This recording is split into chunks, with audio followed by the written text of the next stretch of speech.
Right now we're going to take a moment to look at a mobile app that I'm working on called Contracts is a Beach. Contracts is my area, and so I'm working with a game developer to try to come up with a mobile app. Like casual gaming, it has some of the whimsical elements. You have the bouncing ball, you have the beach scene here. And normally the student would be tapping on the right answers because it's on a mobile app, so it'll be on a phone screen. But here we'll just click on the beach ball while we're still in the Q&A phase.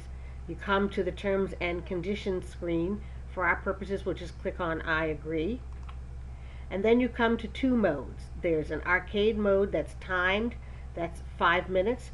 A student then could review in a quick way a variety of contract concepts. Maybe they'll do it between classes, or maybe they'll do it while they're waiting for friends or while they're waiting for the bus, but it's a way for them to, in a casual way, review the material.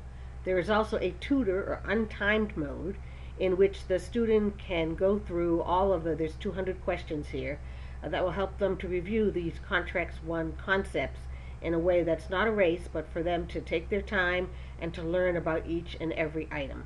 There's instructions down below should the student want to know a little more about the game, and then about us to discuss the game development tools and the game developers. But let's click on the timed mode, arcade. The question will come in.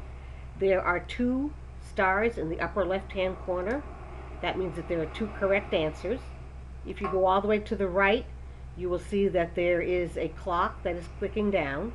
And so that's a way to let the student know the times they have. We've picked one. Why don't we select a second one as well? Those were both wrong. So you hear that pow sound. They're both wrong. But it tells them what the correct answers were on the review screen. So it gives them the question again, it gives them the correct answers, and then it gives them an explanation. Let's do another question. Again, you see the question slides in. This one also has 2 correct answers. And here we'll just pick any 2 that come up. Those were wrong, but again, it gives you what the question is, what the correct answers are, and the explanation. Let's do one more. So this one's about the Corbin approach, which is a way of interpreting contracts. And so in this one, the correct answer here is permissive approach, so we'll try to give you one that's the correct answer so you can see what happens when the correct response is given. So Corbin follows the permissive approach. There's permissive. Oh, I wasn't fast enough on my click there. See, this is also part of the fun of the game, is you're going to have to click on time before it goes past you. Otherwise, you're going to have to wait for it to come around again, and time is clicking away. That was correct. We heard the correct sound. We see that it's the correct answer, and then there's the explanation. Let's quit now and see what our score is.